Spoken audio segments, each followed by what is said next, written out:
সকাল সকাল উঠে বাজারে চলে গেছি বন্ধুরা। তো চলো দেখি আজকে কি বাজার করব। আজকে বেশি কিছু বাজার করব না, খালি করব মাছ বাজার।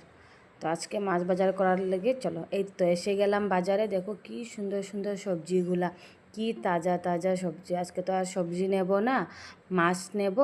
এই কারণে মাছ আটিতে চলে যাচ্ছি। দেখায় কি মাছ এসেছে।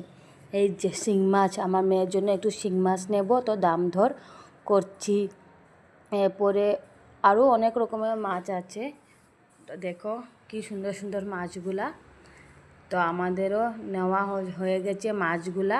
তো ঘরে এসে দেখো আমার মেয়ের জন্য একটু শিং মাছ নিয়ে আসলাম, আর আমাদের জন্য নিলাম বাউশ মাছ। আমাদের জন্য বাউশ মাছ, আর হচ্ছে বাউশ মাছের মাথা। আজকে রান্না করব বাউশ মাছ, আর বাউশ মাছের মাথা দিয়ে লাউ দিয়ে ঘন্ট। ভালো লাগলে প্লিজ লাইক কমেন্ট করবে। টাটা।